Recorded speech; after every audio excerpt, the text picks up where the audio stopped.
Amém? O nosso textuário se encontra lá no livro de Tiago, capítulo número 5, verso de número 11. Eis que temos por bem-aventurados os que sofreram. Ouviste qual foi a paciência de Jó, e viste o fim que o Senhor lhe deu, porque o Senhor é muito misericordioso e piedoso. A nossa verdade prática, o livro de Jó não é apenas uma preciosidade da literatura universal, mas, sobretudo, uma poderosa resposta de Deus para as grandes questões da vida. A nossa leitura bíblica em classe se encontra no livro de 2 Timóteo, capítulo de número 3, verso 16, Ezequiel, capítulo 14, verso 14, 19 e 20, Tiago, capítulo de número 5, verso 11, que diz assim, 2 Timóteo 3, toda a Escritura, divinamente inspirada, é proveitosa para ensinar, para redarguir, para corrigir, para instruir em justiça. Ezequiel 14. Ainda que estivessem no meio dela esses três homens, Noé, Daniel e Jó, eles, pela sua justiça, livrariam apenas a sua alma, diz o Senhor Jeová. Ou se eu enviar a peste sobre tal terra e derramar o meu furor sobre ela com sangue, para arrancar dela homens e animais, ainda que Noé, Daniel e Jó estivessem no meio dela, vivo eu, diz o Senhor Jeová, que nem o filho nem a filha eles livrariam, mas só livrariam a sua própria alma pela sua justiça. Tiago, capítulo de número 5, verso 11. Eis que temos por bem-aventurados os que sofreram. Ouviste qual foi a paciência de Jó, e viste o fim que o Senhor lhe deu. Porque o Senhor é muito misericordioso e piedoso. O nosso objetivo geral, irmãos, é mostrar que o livro de Jó é uma poesia inspirada que retrata o dilema vivido por uma pessoa histórica.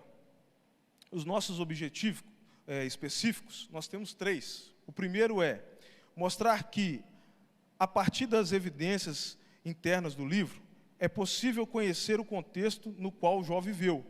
O segundo, especificar o gênero literário e que forma esse conhecimento, ajuda na compreensão do livro de Jó. E o terceiro é identificar o propósito e a mensagem do livro de Jó. O nosso professor Joás já está aqui. Eu queria pedir toda a igreja para ficar de pé. E nós vamos fazer mais uma oração, pedir para que Deus use ele como um canal de bênção para nós nessa noite. Amém, irmãos? Senhor, fale conosco nessa noite. Use o teu filho como o Senhor sempre tem feito. Pai, faça com que nossos corações se alinhem com o teu, os nossos pensamentos sejam alinhados com os seus. E nós sabemos que é só mesmo através da tua palavra. Fale conosco, em nome de Jesus. Amém e amém.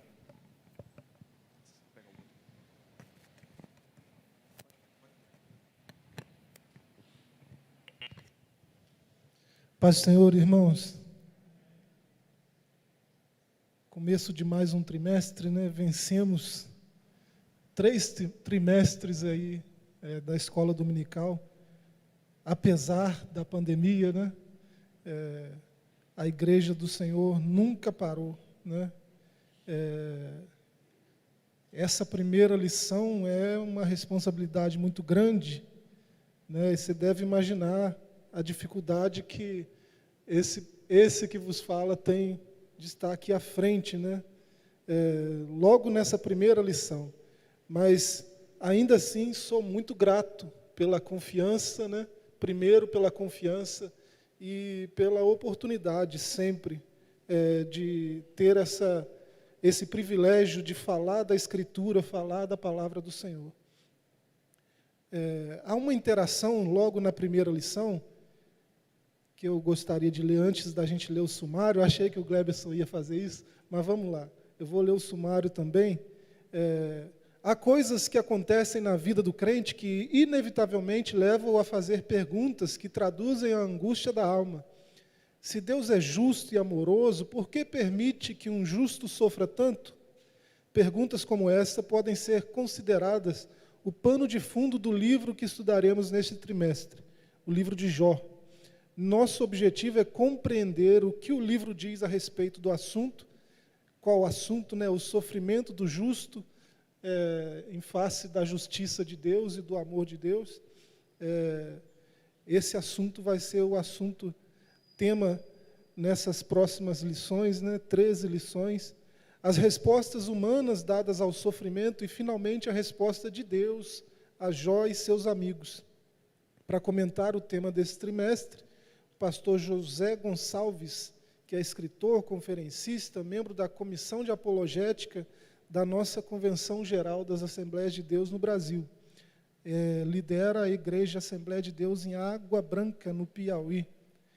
Ao longo desse trimestre, hoje nós veremos um pouco mais sobre o que é o livro de Jó em si. Falaremos bastante sobre o livro propriamente dito. E na próxima lição, quem era Jó? A pessoa, que é um personagem real, acredite. Na lição 3, Jó e a realidade de Satanás, o drama de Jó, o lamento de Jó, a teologia de Elifaz, lá na lição 6, que só os pecadores sofrem. Na lição 7, a teologia de Bildade, se há sofrimento, há pecado oculto. Na lição 8, a teologia de Zofar, o justo não passa por tribulação. E na lição 9, Jó e a inescrutável sabedoria de Deus. Na 10, a última defesa de Jó. Na 11, a teologia de Eliú, o sofrimento é uma correção divina. E na lição 12, quando Deus se revela ao homem. E, finalmente, quando Deus restaura o justo. Já foi feita a leitura do texto áureo, da verdade prática e a leitura bíblica em classe.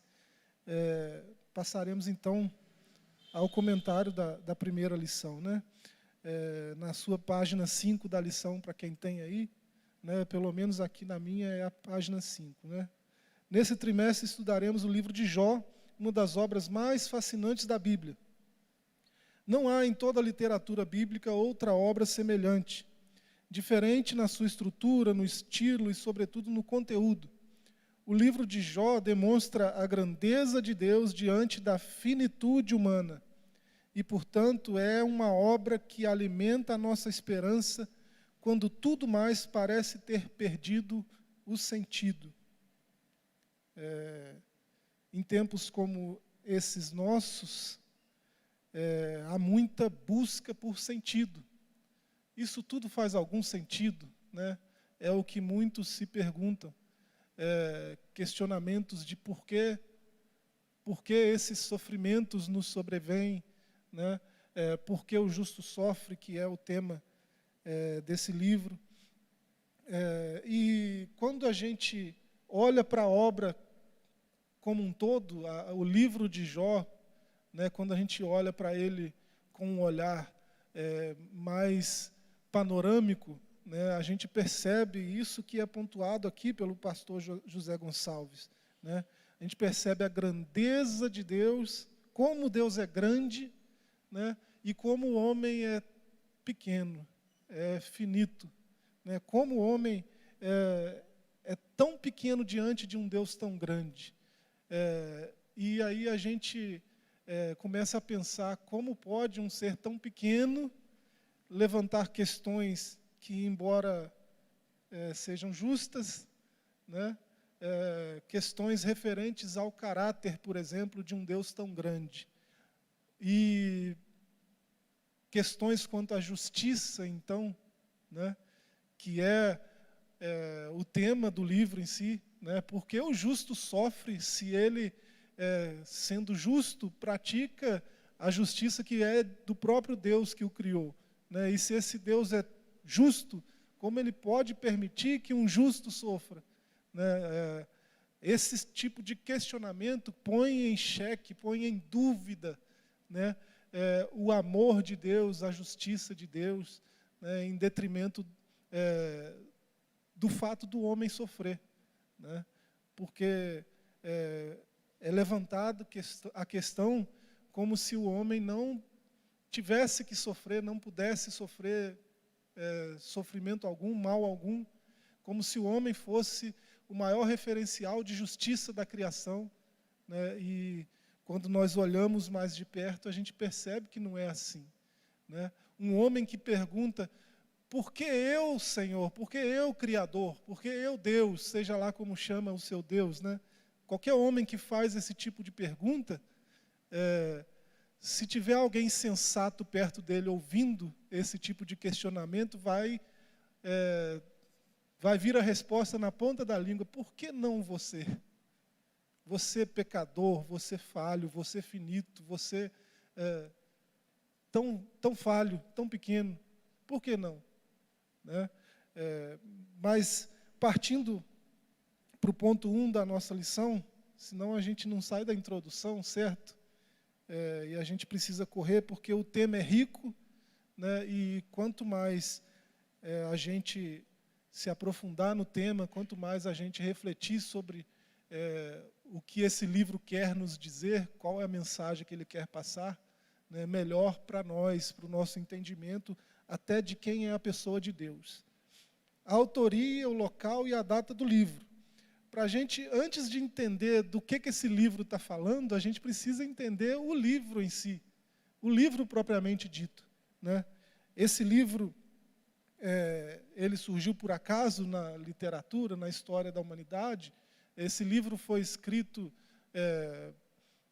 por quem? Quando? Né? Esses personagens citados no livro existiram mesmo? Ou se trata de personagens fictícios? E essas questões todas precisam ser levantadas e precisam ficar claras ao nosso entendimento antes da gente analisar a mensagem do livro. A gente precisa analisar o livro. E nós vamos começar pela autoria. O autor de Jó.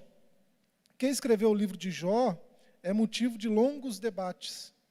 As opiniões passam por Moisés, Eliú, Salomão, Ezequias, Isaías e até mesmo Esdras. Os que não acreditam no mover sobrenatural de Deus sobre os autores bíblicos fazem do livro uma colcha de retalhos. Afirmam ser ele a produção de vários autores e em diferentes épocas. Entretanto, o cristianismo histórico e conservador não tem o livro como uma ficção religiosa. Jó não é uma ficção, mas uma narrativa poética inspirada por Deus e regida por um único autor. A própria Bíblia não apresenta indicações do autor do livro, mas o fato é que o autor conhecia a forma poética e nela expressou a maior parte do livro. O autor é um intelectual, né? É alguém que tem domínio das palavras, tem domínio do seu idioma, do hebraico da sua época. Especialistas dizem que o hebraico de Jó é o mais complicado das Escrituras. É o mais que tem mais enigmas, que tem mais passagens, digamos, difíceis de interpretação, mais palavras desconhecidas, que você não encontra referencial em outros livros da mesma época. Você não encontra algumas palavras do livro de Jó, você não encontra em outra literatura nenhuma, são rapax legomenon, não, são palavras que só ocorrem no livro de Jó, e você não encontra em outros livros referência para você chegar a uma precisão do que é aquela palavra. Então, as traduções que temos são imprecisas? Não, de jeito nenhum, né? Eu creio que o Deus que inspirou o texto é o mesmo que preservou o texto e é o mesmo que trabalhou no coração, na mente, na sabedoria, no entendimento dos tradutores do texto, né? Esse é o nosso Deus, um Deus que fala ainda, né? Ele continua falando porque Ele é um Deus vivo, ele inspirou esses homens a escreverem essas palavras, e ele dita essas palavras ainda hoje ao coração que anseia ouvir a sua voz.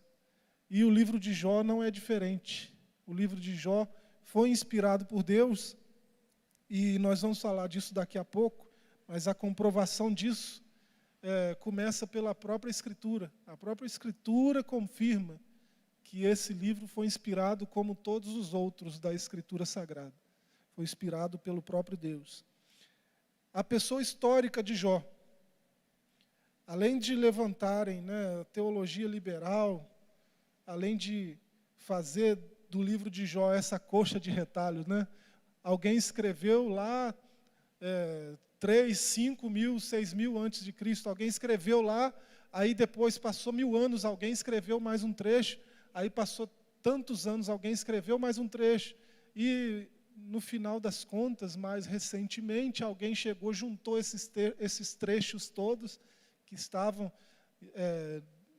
espalhados pelos períodos históricos, e se formou esse livro. É isso que acreditam os liberais, mas a gente não crê assim, Deus inspirou um escritor para escrever o livro de Jó.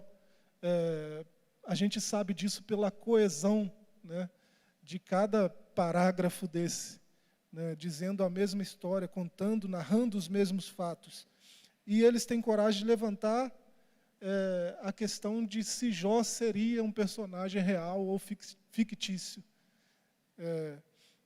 A Bíblia mesma atesta que Jó foi uma pessoa histórica. O profeta Ezequiel, como nós lemos aqui na leitura em classe, Ezequiel capítulo 14, no verso 14 até o verso 20, confirma que ele, o personagem Jó, de fato foi uma pessoa real, correlacionando-o ao lado de Noé e Daniel. Esses 3 homens são tidos como referenciais de justiça, no livro de Ezequiel, nesses versos que foram lidos na leitura em classe. Tiago, por exemplo, atesta a realidade histórica do principal personagem do livro, bem como sua autenticidade textual, quando destaca a perseverança de Jó, no verso 11 do capítulo 5 da carta de Tiago. Então, a própria Escritura nos diz que esse livro foi inspirado, assim como Gênesis, Êxodo, Levítico, todos os outros, foi inspirado pelo próprio Deus, e que esses personagens não foram inventados. Ezequiel não levantaria um personagem fictício e colocaria ele do lado de Daniel, do lado de Noé. Um personagem fictício, isso seria admitir que talvez os outros 2 também fossem fictícios. Jó foi um personagem real, ele realmente viveu isso que o livro diz que ele viveu. Ele realmente era isso que o livro diz que ele era.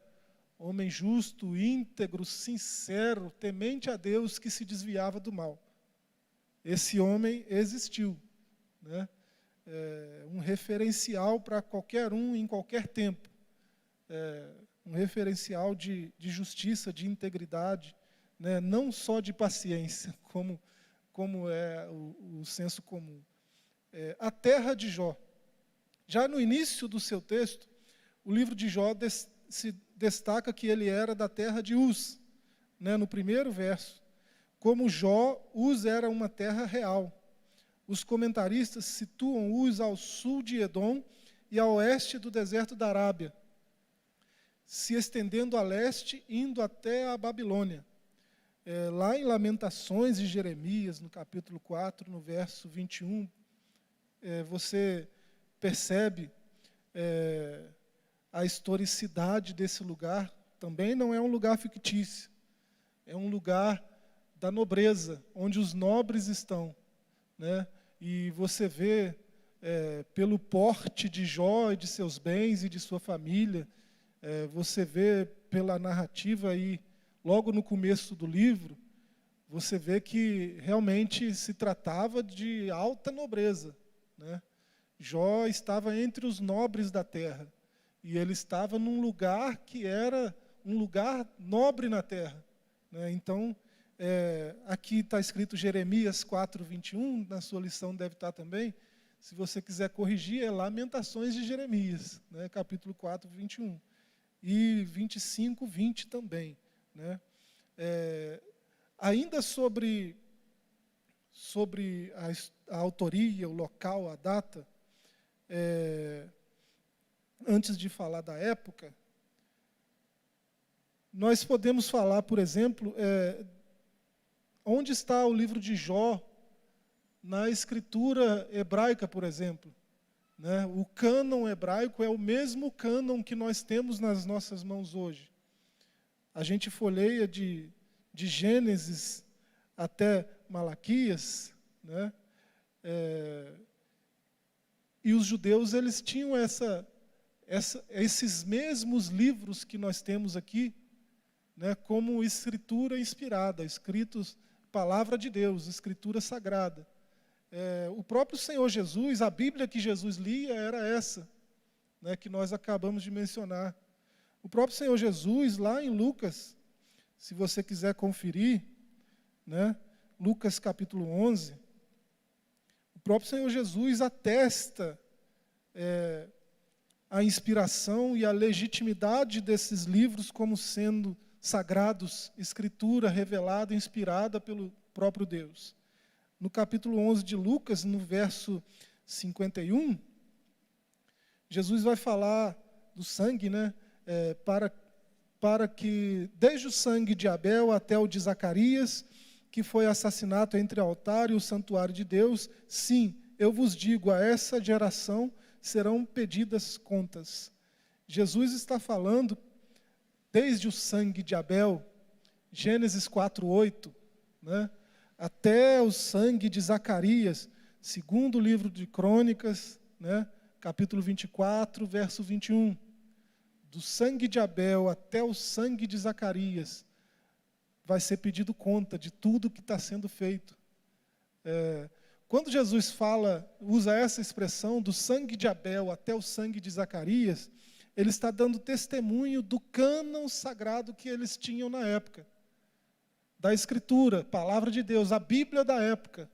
Porque para o judeu a Bíblia começava com, né, essa parte da Bíblia, principalmente, né, Terrilim, ela começava em Salmos, aí vinha Jó, era o segundo dos escritos. Era o segundo livro dos escritos. E ele é um dos três livros sapienciais, né, que estão nessa coleção chamada de escritos. Né, os judeus dividiam o cânon em três, né, a Torá, o Neviim e o Ketuvim. Né, o Pentateuco, como a gente chama, os escritos. Aí os escritos começavam com Salmos, Jó, Provérbios, Rute, Cantares, Eclesiastes, Lamentações, Ester, Daniel, Esdras e Neemias, sendo um livro só, e Crônicas, sendo um livro só. Então, a escritura sagrada do judeu, né, a Bíblia que Jesus lia, ela ia de Gênesis até 2 Crônicas. Ela ia de Gênesis a 2 Crônicas. Por isso ele diz o sangue de Abel, Gênesis 4:8, até o sangue de Zacarias, 2 Crônicas 24, 21. Ele está falando que do primeiro livro até o último livro, tudo que se passou aí vai ter que dar conta diante de Deus um dia. E isso na boca de Jesus atesta que isso tudo é Escritura. Jó está incluído.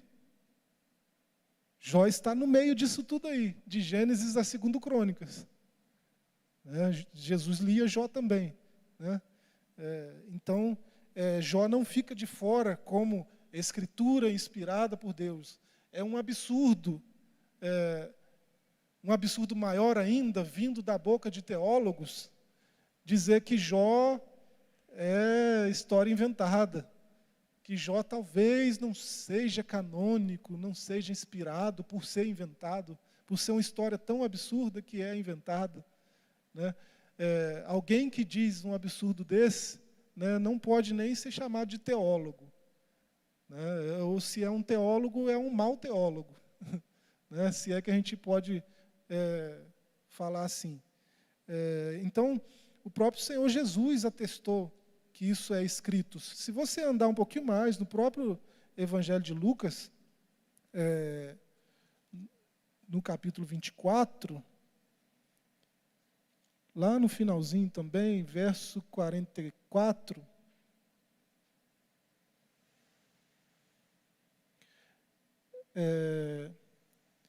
e Jesus lhes disse: estas foram as palavras que eu vos falei, estando ainda convosco. Era necessário que se cumprisse tudo o que de mim está escrito na lei de Moisés, Torá, nos profetas e nos salmos. Esse conjunto da Bíblia que Jesus lia, chamado de escritos, também era chamado de salmos, porque o judeu gosta de dar esse primeiro nome que aparece ao conjunto todo da obra, né? O livro de Gênesis chama Bereshit, porque é a primeira palavra que aparece no livro, né? Assim todos os outros, né? O livro de Êxodo, de Levítico, também na escritura judaica é sempre a primeira palavra. E esse conjunto todo, que é os escritos, eles chamam também de salmos. Mais uma vez, né, e mais uma vez, no Evangelho de Lucas, né, Jesus está atestando que Jó é escritura inspirada. Porque aqui ele é até mais específico: lei, profetas e escritos, e salmos. Ele está dando um testemunho do conjunto inteiro, né? Ele não está só falando de Gênesis a 2 Crônicas, do primeiro ao último livro. Ele está citando o conjunto inteiro e até a divisão que era usada na época, que é até hoje, por sinal, entre os judeus, né? Então, quando alguém questionar para você, né, a autenticidade desse livro, desse personagem, desses fatos narrados aqui, sinta-se à vontade para usar pelo menos esses 2 versos de Lucas, né, esses 2 textos de Lucas, para dizer que essa pessoa está equivocada, né? Jó é escritura, Jó é Bíblia, é palavra de Deus. E se é palavra de Deus, eu não tenho razão nenhuma para criticar, duvidar, né, e levantar suspeitas de qualquer tipo, né? Eu só preciso confiar, só preciso crer, né? Isso é questão de fé. Se alguém não crê que a Escritura saiu da boca de Deus, eu não sei para que perde tempo, né, lendo Escritura, né? Porque a gente vai à Escritura para ser limpo, para ser podado, para ser confrontado, né? Apesar do evangelho que tem sido pregado hoje, né, a gente vai à Escritura para isso, para se tornar, quem sabe, um referencial como era Jó, de justiça, de integridade, de retidão, né? Quem faz isso é o Deus que inspirou a Escritura, né? Nós não temos em nós nada que nos capacite, que nos torne aptos a chegar a esse nível de integridade, de retidão, de justiça sozinhos. É o próprio Deus que faz isso. E se você quer saber como Ele faz isso, pela sua palavra, pela Escritura Sagrada. É assim que Deus nos torna cada vez mais íntegros, cada vez mais retos, cada vez mais justos, né? A nossa jornada, ela vai progressivamente se iluminando, né?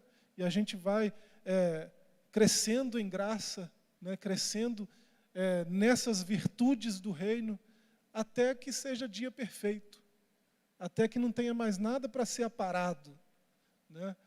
Até que nós sejamos realmente cristãos, iguais a Cristo, iguais a Jesus, né? Com o mesmo caráter dele, com a mesma mente dele, com a mesma forma de pensar que ele tinha, que ele tem, né? Porque tem um homem sentado lá, e esse homem é perfeito, sentado à destra do Criador Todo-Poderoso. Tem um homem lá, e ele é perfeito. A perfeição dele é infinitamente maior do que essa que nós vemos a respeito do próprio Jó, né? E ele é o nosso referencial máximo, né, de padrão de conduta e qualquer outro padrão que você queira imaginar e propor. Então, que não fique dúvidas, né, que esse livro foi inspirado por Deus e tudo que está nele é verdade. Né, tudo que está nesse livro é verdade. A terra de Jó, né, nós falamos, e agora nós vamos falar da época, né, a época em que esse livro foi escrito, ou pelo menos a época onde esses fatos narrados no livro se passaram, né, se a gente admitir que ele foi escrito posteriormente. Né. A maioria dos comentaristas situa os fatos narrados no livro de Jó dentro do período patriarcal, a era dos patriarcas, né, Abraão, Isaque e Jacó. Dentre outros, alguns fatos contribuem para esse entendimento. Primeiro o sacerdócio como instituição ainda não existia, visto que Jó era sacerdote de sua própria casa. A gente vê isso no 5º verso do livro. Né? Jó, capítulo 1, o verso 5. Eu vou ler para que fique bem claro. Né? Terminando os dias dos banquetes, Jó mandou chamá-los e os consagrava.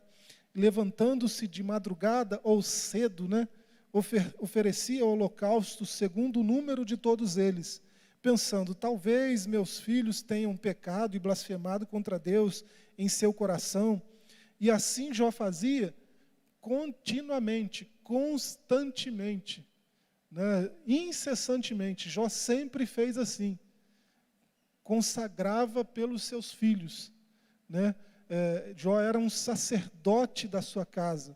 Então, isso é um indicativo de que o período sacerdotal, né, lá dos levíticos, pelo menos, não estava instituído ainda. Né? Então, cada um era sacerdote em seu lugar. Né? Não tinha o sacerdócio levítico ainda. Outro fato é que as filhas de Jó eram co-herdeiras juntamente com seus irmãos. Lá no final do livro, né, no capítulo 42. No capítulo 42, verso 11. E vieram a ele todos seus irmãos e todas suas irmãs e todos os que antes o conheceram e comeram com ele em sua casa e se condoeram dele e o consolaram de todo o mal que o Senhor lhe havia enviado. E cada um lhe deu uma peça de prata e um anel de ouro. Isso aí é a porção do filho, né? A herança, né? Sinal da herança, né? Uma peça de prata e um anel de ouro. Está dizendo que cada um deles é herdeiro de tudo que ele possui. Né? E isso foi feito aos filhos e às filhas. Né? O termo irmãos e irmãs que aparece aí no começo do verso. Então, isso também é outro indicativo, que aquele período levítico ainda não havia sido estabelecido. Né? Porque esse tipo de repartir a herança, né, essa modalidade, lá em Números 27, 8, não era permitida. Né? Então, só o varão, né, que recebia porção da herança. Né? As filhas não tinham direito de herança. Né? Números 27, verso 8, isso está bem claro. Nós não vamos ler para ganhar tempo. Né? A palavra hebraica quesittá, traduzida como uma peça de dinheiro, no próprio verso que a gente, no próprio capítulo, né, capítulo 42, verso 11, só aparece em outras 2 ocasiões na Bíblia. Uma em Gênesis 33, 19 e outra em Josué 24, 32. Gênesis 33, 19, a palavra para peça de dinheiro, né, que aparece, e ele comprou por 100 peças de dinheiro a parte do campo que se estendera a sua tenda, das mãos dos filhos de Amor, pai de Siquém. Né? Esse termo peças de dinheiro é o mesmo que aparece em Jó. E embora o termo lá de Josué seja um pouco diferente, né, ele tem pelo menos a mesma conotação, né? Em Josué 24:32, os ossos de José que os filhos de Israel trouxeram do Egito foram enterrados em Siquém, no campo que Jacó comprara aos filhos de Amor, pai de Siquém, por 100 peças de prata, né? Lá em Gênesis é peça de dinheiro e aqui peças de prata. Mas como os dois estão se referindo ao mesmo fato, né, talvez o comentarista colocou os dois juntamente aqui, mas só para dizer que só nesses textos esse tipo de alusão ao dinheiro, né, ao que era usado para comprar as coisas, para fazer negócio, vamos chamar de dinheiro, né, peças de dinheiro, só aparece nessas duas ocasiões, né, no livro de Jó, aqui em Gênesis, que é citado no livro de Josué. Então, é muito antigo, né? Isso situa o livro de Jó num período de tempo antes do período levítico, né? Antes de Moisés, pelo menos. Então, Abraão, Isaac e Jacó, né? Possivelmente entre os patriarcas, né? Nesse tempo, juntamente com os patriarcas. Vamos falar da estrutura, né, literária do livro. Essas questões mais técnicas passaram, mas agora a gente vai falar de literatura, né? Parece que o texto fica um pouco teórico, né? O leitor que deseja ler o livro de Jó precisa dar-se conta de que diante dele há uma obra de natureza poética. Isso não torna o livro de Jó menos inspirado do que outros da Bíblia. Até porque há outros livros poéticos na Bíblia, né? E são igualmente inspirados. Mas revela que ele pertence a um diferente gênero literário. Jó precisa ser lido dessa forma. A estrutura dessa obra demonstra isso. O texto é uma combinação de prosa, poesia, prosa, exatamente nessa ordem.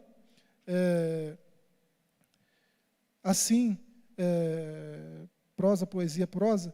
Ele está literalmente organizado dessa forma, né? Uma prosa nos primeiros capítulos, uma longa poesia no meio e outra prosa no último capítulo. Assim, o prólogo, né? Jó, do capítulo 1, do primeiro verso até o capítulo 2, verso 13, está escrito em prosa. E o epílogo, Jó 42, do verso 7 até o verso 17, também está em prosa. O que está no meio disso tudo aí, né, Jó 3:1 até Jó 42:6, isso tudo aí está escrito em linguagem poética, né, em forma de poesia. Então o livro está dividido assim, né, uma prosa no começo, aí muita poesia e uma prosa para fechar o livro, né? É um livro esteticamente falando, em termos de literatura, muito bonito, né?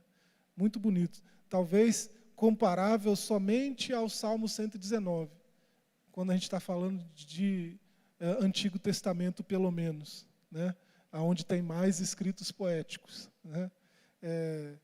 Talvez para se igualar a essa beleza estética literária de Jó, a gente só tenha como comparativo o Salmo 119, que é igualmente lindo, né, na sua composição.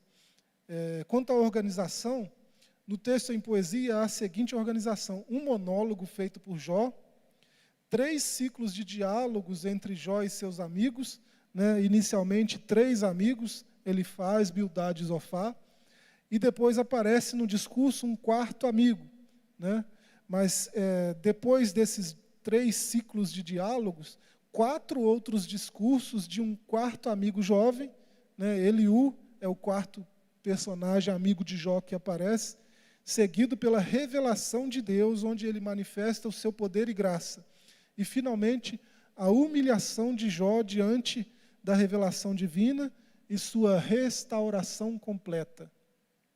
É interessante como José Gonçalves usa essas 2 palavras em conjunto, né? o que parece que a Bíblia também faz, né? Humilhação e restauração, né? A Escritura é enfática ao dizer que toda vez que alguém se humilha, o próprio Deus se encarrega de exaltá-lo, né? E nós estamos falando de uma humildade sincera, sem fingimento, humildade mesmo, né? De reconhecer o seu lugar, o seu papel, né? Toda vez que o homem justo, o homem de Deus, se humilha, ele é exaltado pelo próprio Deus. E toda vez que qualquer um se exalta, ele é humilhado pelo próprio Deus, né? Então, humilhação e restauração não é por acaso que estão juntos nessa mesma frase aqui, né? Citada no final desse ponto 2, do segundo tópico da nossa revista, né? A humilhação de Jó diante da revelação divina e sua restauração completa. O ponto 3 vai dizer sobre a abundância de figuras de linguagem. Isso é muito próprio de poesia, né? Usar figuras de linguagem, usar comparações, né? Isso acontece muito no livro de Jó, né? Ele é rico em metáforas. Esse recurso estilístico é usado pelo autor bíblico quando ele quer dar mais expressividade e maior vivacidade ao texto. O autor almeja que o seu texto seja colorido, ao invés de preto e branco. Jó, por exemplo, usa a figura do vai e vem do tecelão para demonstrar a brevidade da vida, no capítulo 7, verso 6. Igualmente o vento, no capítulo 7, verso 7, a nuvem, no verso 9, a sombra, no capítulo 8, verso 9, 14, verso 2, uma corrida, uma águia, uma flor, 9, 25, 26, 14, 2. No livro também há o recurso estilístico do paralelismo, onde os elementos literários repetem-se na mesma ordem. Talvez a gente não fale dessa estilística nas próximas lições, mas nas nossas classes, né, esse tema pode ser abordado de novo quando a gente tiver entrado no texto propriamente dito, né? Aqui é só uma introdução do livro. Então, esses temas e esses paralelismos, essas metáforas, ao longo do trimestre inteiro, podem ser trazidos à tona com mais riqueza, né, para que a gente perceba melhor a beleza disso tudo, né? Isso não está ali por acaso, só para enfeitar o texto. Isso também tem uma razão de ser, né? E é só você pensar que o nosso Deus, o nosso Criador, é o maior artista de todos, né? Não tem artista que se compare a Ele, né? Tanto em questão de criatividade, que é próprio de qualquer artista, né? Quanto em questão de beleza estética. Tudo que Deus faz é um esplendor de beleza, tudo que Deus faz, né? O próprio Senhor Jesus mandou a gente olhar com mais frequência para as coisas que Deus faz. Olha para os lírios do campo. Nem Salomão, em toda a sua glória, se vestiu como eles. Por quê? Quem fez foi o Criador, o maior artista de todos, né? E para quem pensa que arte não cabe, né?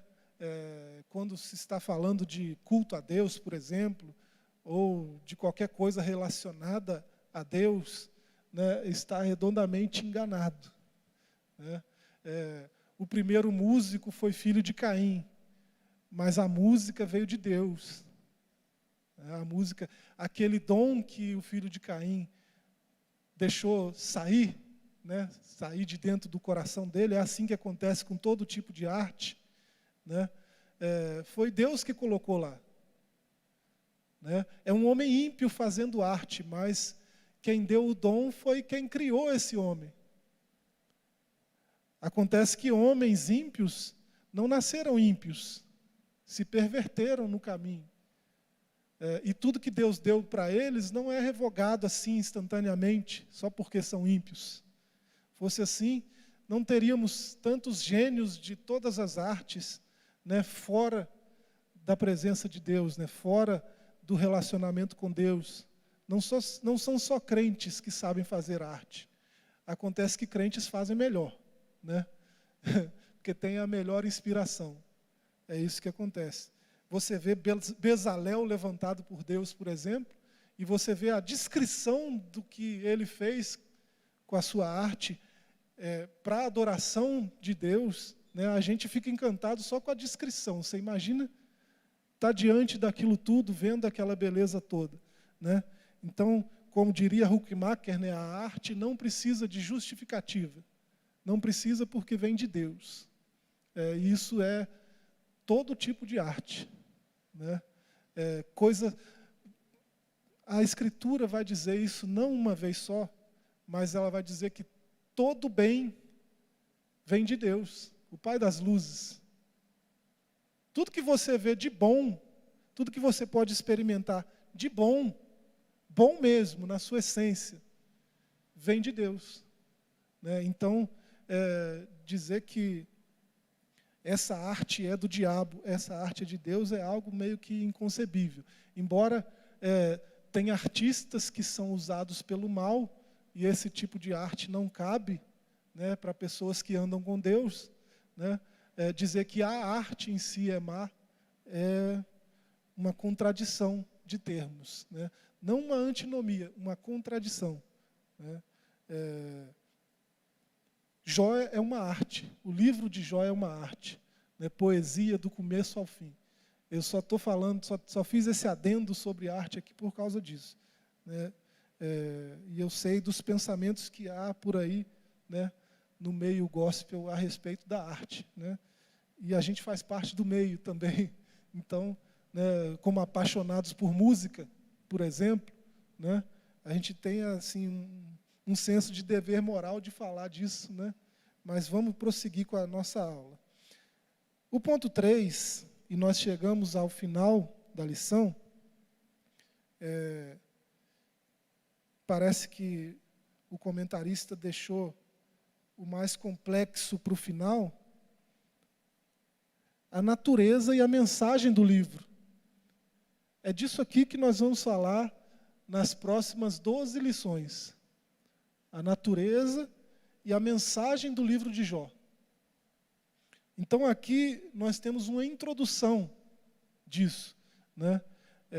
Então com essa introdução a gente espera traçar um norte para o que vem por aí e aguçar a sua curiosidade para que você venha nas próximas 12 lições para aprender sobre isso aqui. Porque é algo que vale muito a pena aprender, né? Todo aprendizado é importante, mas aprender algo tão rico como a mensagem do livro de Jó é de suma importância, ainda mais em tempos como os nossos, né? Saber por que o justo sofre, né? E não tenha dúvida de que você vai saber quando você vier a essas 12 próximas lições, né? É de suma importância em dias como os que nós estamos vivendo, né? Então, por que os justos sofrem? Começa por aí. Olha só, por que os justos sofrem? Algumas das questões mais importantes levantadas no livro de Jó são eminentemente de natureza teológica e também de natureza filosófica. A questão do sofrimento do inocente é a principal delas. Por que sofre o justo? Ou ainda, por que os ímpios prosperam enquanto o justo sofre? É o tema do Salmo 73, né? Ao longo dos anos, tantos teólogos quanto filósofos têm procurado dar explicações para esse dilema humano. No contexto de Jó, a ideia que prevalece é a de que somente os maus sofriam em consequências de seus pecados. Se havia sofrimento, era porque havia culpa do sofredor. Nos tempos de Jó, esse era o pensamento predominante. Nesse aspecto, ao longo de seus 42 capítulos, o autor procura demonstrar um novo olhar sobre essa questão. Além do Salmo 73, que eu acabei de citar, que vai tratar especificamente dessa segunda pergunta que é feita aqui, né? Porque os ímpios prosperam enquanto o justo sofre. Se nós voltarmos um pouco no Salmo 71, nós vemos, o Salmo 71 é um salmo sobre a justiça de Deus. E na altura do verso 15, eu vou ler do 14 em diante, mas eu sempre esperarei e acrescentarei louvores a ti. É o que o salmista está falando para o Criador. Minha boca falará da tua justiça o dia inteiro e da tua salvação, pois não conheço sua medida. Ele está dizendo que não há limites para a salvação de Deus. Isso confunde arminianos e calvinistas. Não há limites para a salvação de Deus. Alguém tenta colocar limites, né? Vocês sabem disso. Mas o salmista está dizendo que esses limites não existem, né? Minha boca, então, falará da justiça e da salvação, porque não tem medida, tanto uma contra a outra. Virei na força do Senhor Deus e proclamarei a tua justiça somente. Ó Deus, tu me ensinaste desde minha mocidade até agora, eu declaro tuas maravilhas, e até mais velho de cabelos brancos, ó Deus, não me desampares, até que eu declare teu poder a essa geração e a todos os vindouros. Tua justiça, ó Deus, está nos mais altos céus. Tu fizestes grandes coisas, ó Deus. Quem é como tu? Tu me fizeste ver muitas dificuldades e algumas dificuldades muito amargas. Deixa-me viver novamente e resgata-me das profundezas. Tu aumentarás a minha grandeza e me consolarás de novo. Eu também te louvarei com harpa pela tua fidelidade, ó meu Deus. Cantarei louvores a ti ao som da harpa, Santo de Israel. Meus lábios se rejubilarão quando eu cantar teus louvores, e minha alma que tu remiste. Também minha língua falará da tua justiça o dia todo, pois estão envergonhados e humilhados aqueles que procuram meu mal. Esses versos são sobre a justiça de Deus. E o salmista está dizendo que não há ninguém mais justo. Não há outra justiça da qual se deva falar. É isso que o salmista está dizendo.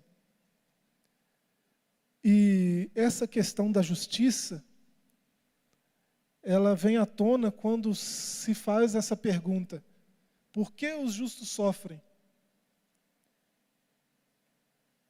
Ela vem à tona, a primeira referência que a gente se lembra, quando levanta esse tema, é a citação de Epicuro. Eu tive o cuidado de anotar, para não citar com imprecisão.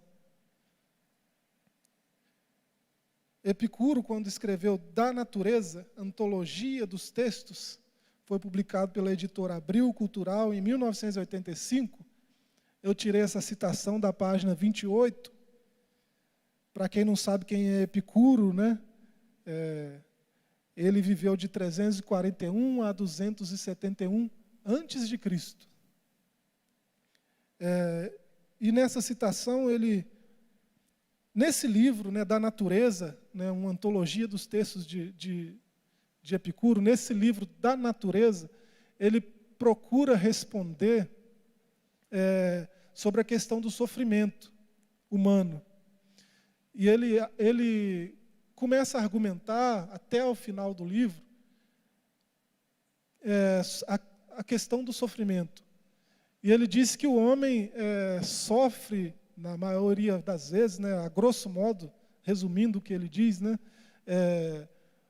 por conta de si próprio, de suas próprias escolhas, de suas próprias decisões, de sua própria maneira de ver o mundo. E ele propõe maneiras de evitar o sofrimento. E, na visão dele, com isso, aumentando a alegria. Né? Ele achava que, se não tivesse sofrimento, teria alegria. E ele argumenta isso. E, nessa sua argumentação, ele chega à questão do sofrimento de uma forma teológica, digamos assim. Ele levanta a seguinte questão, e eu abro aspas, né? Deus ou quer impedir os males e não pode, e não quer, ou não quer nem pode, ou quer e pode. Esse é o dilema, ou o trilema de Epicuro, né? Que é evocado sempre que a questão do sofrimento vem à tona. Evocado sempre principalmente pelos ateus, querendo provar que Deus não existe, porque o mal existe. Né? A primeira coisa que eles citam é o dilema de Epicuro. E esse dilema vem dessa citação. Deus ou quer impedir os males e não pode, ou quer e não, ou não quer, né? Ou ele não quer nem pode, ou ele quer e pode, mas não faz. Essa é a questão de Epicuro. E ele argumenta, seguem-se 4 argumentos daí, né? Se ele quer e não pode, então ele não é todo-poderoso, ele é impotente. O que é impossível em Deus. Se ele pode e não quer, então ele é invejoso. O que, do mesmo modo, é contrário a Deus. Se ele não quer e nem pode, é invejoso e impotente. Portanto, nem sequer é Deus. Se ele pode e quer, o que é a única coisa compatível com Deus, de onde provém, então, a existência dos males? Por que razão é que esse Deus não impede esses males de existirem? Essa é a questão levantada por Epicuro. Aí a gente já percebe que, para a filosofia, a questão do mal tem mais a ver com ética, né, do que com metafísica. Né? Ele não está preocupado em saber se Deus existe ou não, se há algo além da matéria ou não. Ele está preocupado com o mal em si, é uma questão ética, né, é uma questão de relações. Então, para Epicuro, se Deus existe, ele está muito distante, fazendo outras coisas, não está muito preocupado com a humanidade. Então, a humanidade tem que seguir o seu próprio caminho. Né? Aí você percebe que Epicuro não nega a existência de Deus, ele só está sendo o que filósofos são, questionador. Né? Ele está questionando. Para ele, não dá para conceber a existência dessas 2 realidades ao mesmo tempo. Para ele é inconcebível. Deus existe, o mal existe. Né? Essas 2 verdades não podem coexistir na ideia de Epicuro. Tentando responder essa pergunta, né, muitos filósofos e teólogos desenvolveram muitas teodiceias, né, que é um tipo de tentativa de relacionar essas 2 coisas, né, e colocar em harmonia a existência de um Deus justo com a existência ou não do mal. Né? A existência ou não de um Deus justo, né, coexistindo com o mal. Então, há várias tentativas de responder isso.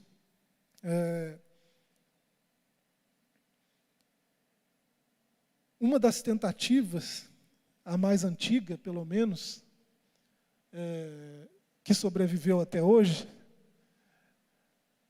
é muito clássica, é a de Agostinho.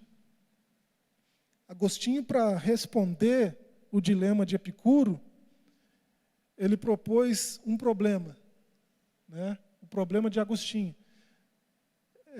Antes de ser teólogo, é filósofo também. Né? Agostinho parece ser uma espécie de unanimidade, né, entre teólogos e filósofos, né, pela importância de seus textos. Né? E ele propôs o seguinte problema, né? Nós temos um ponto. Se Deus existe, então o mal não pode existir. Aí nós temos um segundo ponto. Olhando em volta, o que a gente percebe é que o mal existe. Com esses dois pontos, com essas duas perspectivas, nós chegamos à conclusão. Isso é retórica simples, né? Agostinho também era mestre em retórica, até antes de sua conversão, né? Então isso é retórica simples. Temos duas perspectivas e analisamos as duas e chegamos a uma conclusão. Então, se Deus existe e o mal também, então a gente só pode chegar a uma conclusão: Deus não existe. Esse é o problema proposto por Agostinho. Só que ele propõe esse problema para responder, para dar uma perspectiva mais teológica, mais metafísica do problema, da questão do mal, né? E ele podia fazer isso de três formas. Ele podia começar atacando a perspectiva primeira, né? E ele atacava alegando que há compatibilidade entre a existência de um Deus bom, amoroso, e a existência de Deus, mas ele preferiu não fazer isso. Não vou tentar harmonizar os dois, Deus e o mal. Não, ele partiu para uma segunda abordagem, né? Ele preferiu atacar a segunda perspectiva. O mal existe. Essa é a segunda perspectiva. Ele preferiu atacar esse ponto, né? Então, ele vai negar a existência do mal. Agostinho propõe esse problema retórico para negar a existência do mal. Ele poderia também atacar a forma lógica, né, do argumento, né? Como professor mestre em retórica, ele podia fazer isso, né? Dizer que essa lógica não tem lógica. Né? Ele podia desmontar a lógica de Epicuro, né? Mas ele preferiu ir no ponto 2, na perspectiva 2. Então, do ponto de vista de Agostinho, né, na alternativa de Agostinho, sobretudo de uma perspectiva ontológica, né? Isso é papo de filosofia, né? A ontologia é a parte da filosofia que investiga o ser, né? É a investigação teórica do ser. Então ele vai partir dessa premissa ontológica e dizer que o mal não é. O mal, na verdade, não existe. O mal é só uma percepção. E não passa de ausência do bem. Essa é a explicação de Agostinho. O mal não existe. Como se a gente falasse da ferrugem, por exemplo. A ferrugem é um mal. Mas você pode dizer que ela existe porque você está vendo a ferrugem. Mas se o ferro não existisse, você teria ferrugem? Então, na verdade, o que existe, esse é o argumento ontológico, né? A investigação do ser. Na verdade, não é a ferrugem que é. O que é o ferro. É o ferro que existe. A ferrugem é só uma deterioração daquilo que existe, que é o ferro. Então, ele usa essa mesma lógica para falar do mal. Na verdade, o mal não existe. O mal é a ausência do bem. É a mesma resposta que outro cientista mais famoso deu a um professor quando ele tinha 7 anos de idade ainda. Né? Quando essa mesma questão foi levantada, a questão de Epicuro, e da possível argumentação de que Deus não existe porque o mal existe. Né? Não pode existir um Deus bom se existe o mal. E a resposta dele foi exatamente essa. Não, na verdade, o mal não existe. O mal é como a luz. Ele usou a figura da luz. Né? O mal é como a luz e as trevas. As trevas não existem. Né? As trevas são só ausência de luz. É a mesma lógica ontológica que é usada no discurso.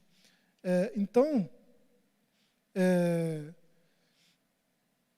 esse problema do mal, você percebe com isso que a resposta, talvez as melhores respostas, né, para esse problema, estejam não na filosofia, mas na teologia.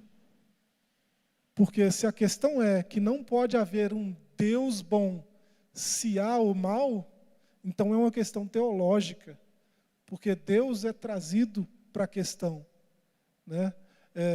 O que os ateus não respondem, por exemplo, quando evocam o argumento, né, o dilema de Epicuro, para provar cabalmente que Deus não existe, o que eles não conseguem é se você argumentar com eles, por exemplo, e se Deus existir e o mal também, esquece Agostinho, vamos cogitar que Deus existe e o mal também existe, o mal né? Deus teria, esse Deus que é amor, que é onipotente, ele pode acabar com o mal se ele quiser, né? Esse Deus que é amor, que é onipotente, ele não acaba com o mal, ele existe, mas ele não acaba com o mal. Se eu perguntar para um ateu que ele não faz isso, porque ele tenha talvez, se eu perguntar para um ateu, você é capaz de provar que esse Deus, né, se você cogitar, já que você cogitou a existência dele, né, Deus existe, o mal existe, vamos investigar essas duas verdades. Se você cogitar que esse Deus não existe por causa da existência do mal, você tem que me dizer, né, pela mesma lógica do argumento, pela mesma retórica, você tem que me dizer por que, se esse Deus existisse, se haveria alguma razão, algum motivo nesse Deus, se esse Deus tem um bom motivo para tolerar o mal ou não. Que pode ser que ele exista, sendo bom, sendo amoroso, sendo onipotente, mas ele tolere o mal por algum motivo, alguma razão justificável. Você pode me provar que não existe essa razão? Ninguém pode provar isso. Então, a gente pode partir para esse outro tipo de investigação. Haveria algo que justificasse a tolerância de Deus para o mal? Né? E se a gente fizer uma boa investigação bíblica, né, a gente pode descobrir que sim. Né? Lógico que nós vamos entrar mais a fundo, eu estou jogando a brasa para os professores. Né? Nós vamos entrar mais a fundo nas próximas aulas. Seu professor da escola dominical vai te explicar isso melhor do que eu. Né? Nós estamos aqui numa classe única, né, uma classe geral, eu só estou levantando as questões, né, de forma introdutória, porque isso vai ser abordado durante 13 semanas, né, a contar dessa aqui. Né? Então, nós temos bastante assunto bom para discutir, né, até o final desse trimestre. Tomara que você venha, né, discutir com a gente, trazer sua sabedoria ou seu questionamento, né, sua dúvida. Né? Nós temos aqui professores que são capazes de responder os seus questionamentos. Então venha para a escola dominical, que você vai fazer um investimento e tanto. Né? Então, existe essa questão da teodiceia. O nosso tempo já se vai, mas eu gostaria de falar de pelo menos 3 teodiceias que eu acredito serem muito boas. Né? Embora eu acredite que a gente não deva, é estranho ouvir isso, né? Mas eu penso que a gente não deva se empenhar tanto assim em construir teodiceias. Né? Para nós basta conhecer a Deus. Né? Não deve ser motivo de tanta preocupação nossa esse tipo de investigação. Mas há teólogos, há filósofos que se debruçam sobre isso há muitos e muitos anos. E pelo menos 3 perspectivas, né, de teodiceia eu achei muito interessantes. Uma é a teodiceia pedagógica.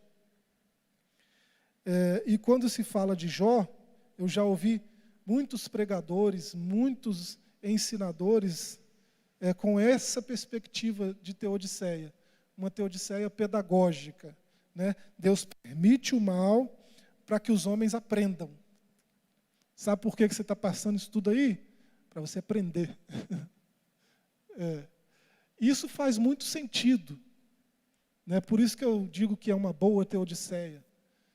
Você vê o próprio apóstolo Paulo, né, quando você vê as duas cartas aos Coríntios, em uma ele diz que não há tentação maior do que a que nós podemos suportar, né? Isso ele diz em uma das cartas aos Coríntios, e em outra das cartas ele diz um termo que é muito parecido, né, para tentação, mas é provação, né? Ele vai falar de provação, ele fala, não quero que vocês estejam ignorantes da provação que nos veio na Ásia, maior do que as nossas forças, a ponto que desesperamos da morte. Mas que contradição é essa? Ele diz que não há maior do que ele pode suportar. E agora ele diz que foi provado além das forças dele. Então, isso aqui se enquadra muito bem na teodiceia pedagógica. O que acontece? Ali os termos são diferentes.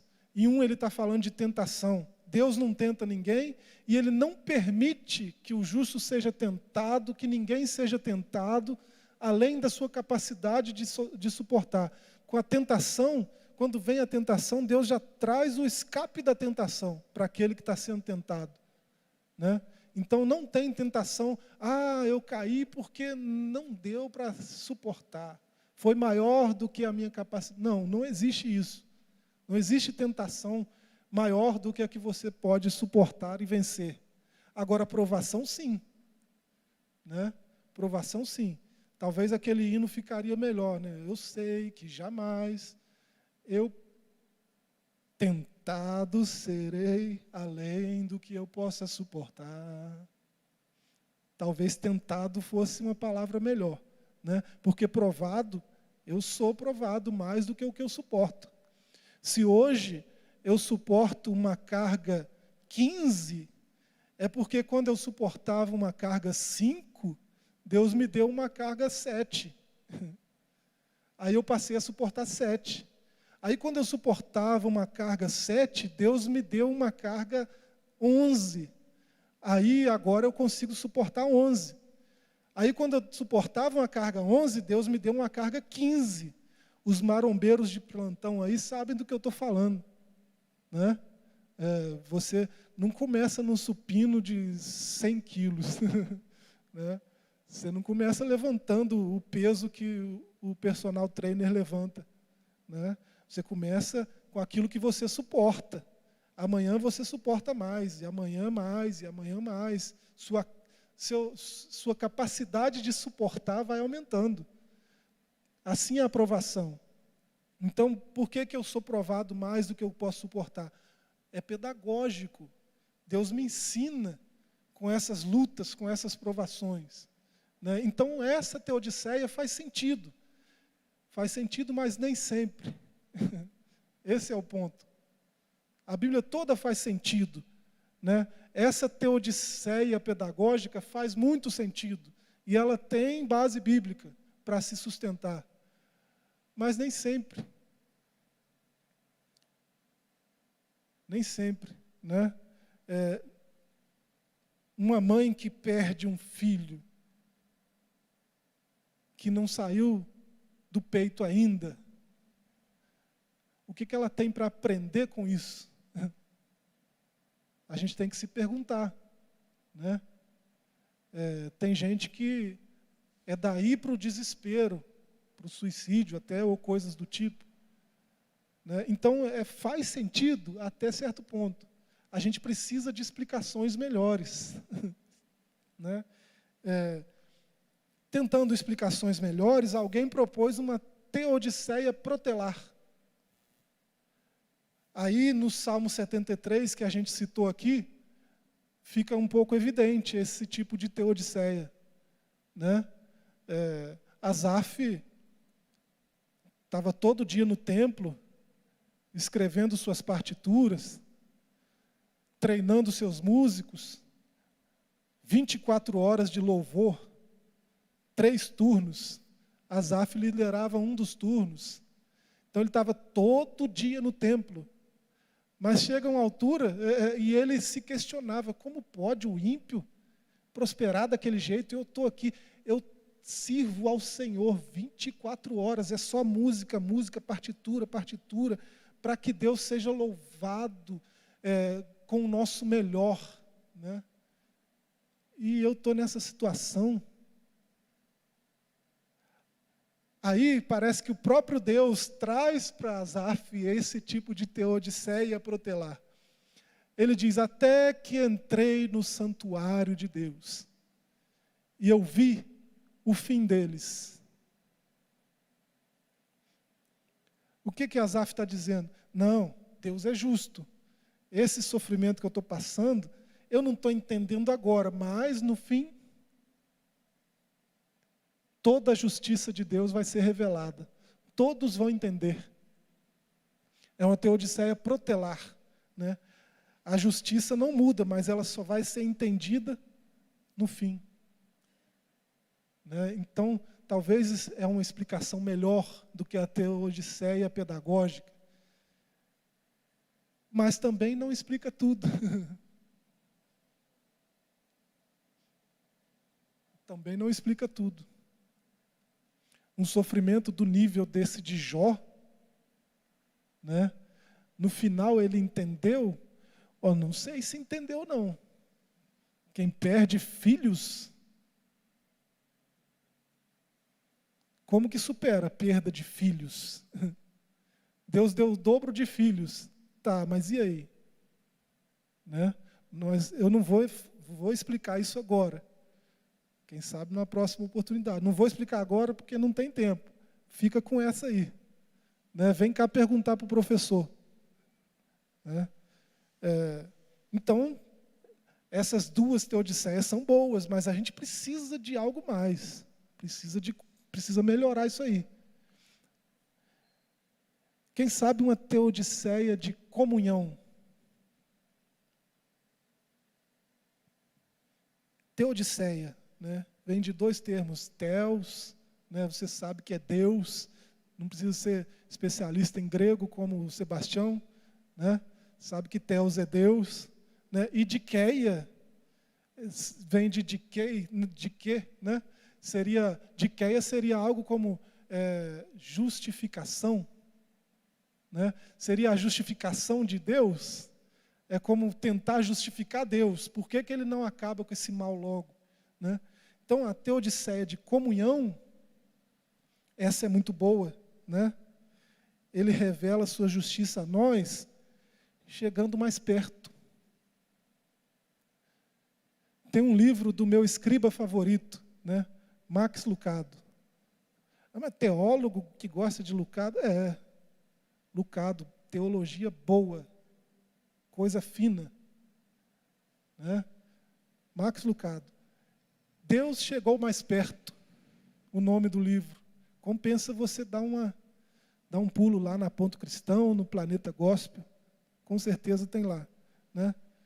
Teodiceia de comunhão, ele chegou mais perto para revelar a sua justiça. Ele comungou conosco do nosso mal. Deus provou o mal? Sim. Ele chegou perto do mal, ele encarou o mal de frente, foi tentado em tudo, assim como nós, venceu todas as tentações, diferente de nós, chorou conosco. Você vê pelo menos 3 passagens na Bíblia dizendo que Jesus chorou. Então é um Deus que se aproximou de nós, se aproximou do nosso sofrimento. Esse sofrimento aí, eu sei que você já está há milhares de anos questionando por quê esse sofrimento.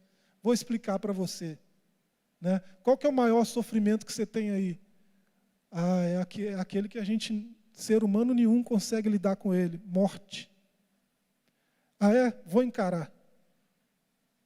Como que Jesus venceu a morte? Como que Deus venceu a morte? Morrendo. Quer chegar mais perto do que isso?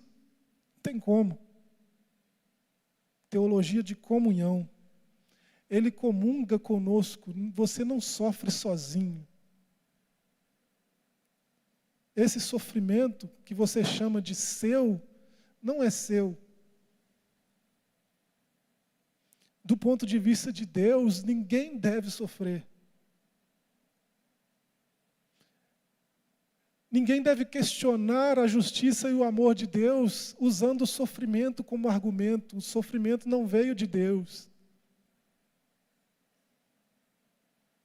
A prova disso é que Ele sofreu o sofrimento nosso. A morte que era minha, Ele morreu.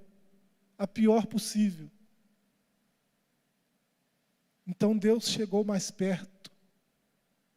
Antes da gente começar a falar de outras teodiceias, o tempo não dá, passam das 9. Eu quero tranquilizar a sua alma. Esse Deus, Ele é soberano sobre todas as coisas. Mesmo que você esteja sofrendo muito, tenha certeza da soberania dEle. Você vê a soberania dele em Jó 23:13, nos Salmos 33, Isaías 14:24, 47:10, Atos 17:24, 25, todos os textos que eu gostaria muito de ler e compartilhar com vocês. Eu estou citando para você pesquisar aí. Na sua soberania, Ele já resolveu o problema do mal.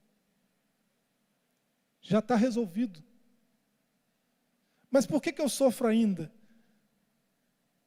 Porque ainda tem um tempo determinado para Ele aniquilar de vez todo o sofrimento, todo o mal que há no mundo. O mal que entrou através de nós, através do homem. O mal passou a existir através do homem. Não era plano de Deus criar o mal.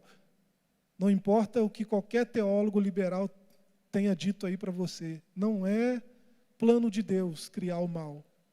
O mal não estava nos seus planos. E na sua soberania Ele já resolveu, Ele já acabou com o seu sofrimento. Inclusive Ele já levou o seu sofrimento sobre Ele mesmo. Em João 16:33, e com isso eu encerro, né? João 16:33, você tem uma explicação dele próprio para essas questões que nós levantamos aqui. Eis que vem a hora, e já chegou, quando sereis dispersos, cada um para a sua casa, e me deixareis sozinhos. Contudo, não estou só, porque o Pai está comigo.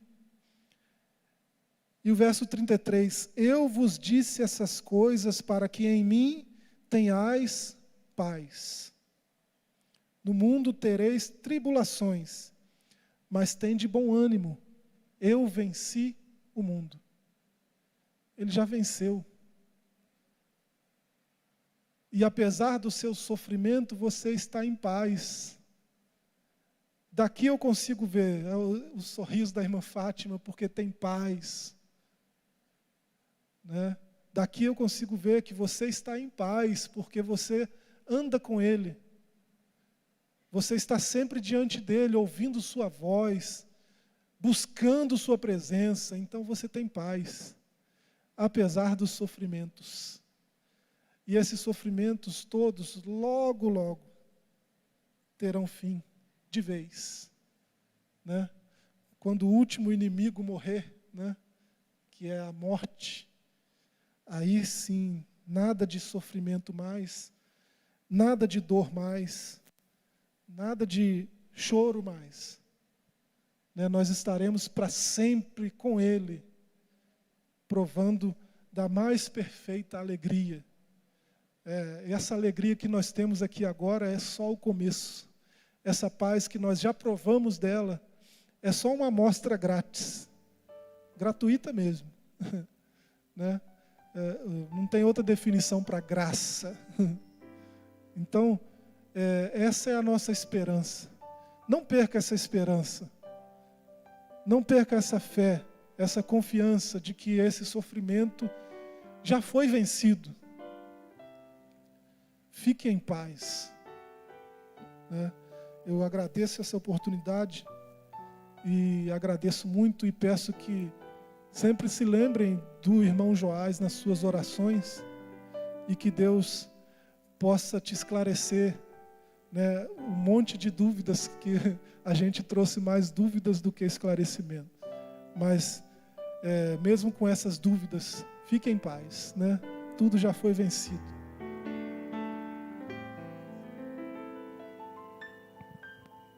Irmãos, mediante essas palavras que o nosso professor disse, queria que os irmãos colocassem sobre os pés. Nós vamos adorar o Senhor com nossos dízimos e ofertas.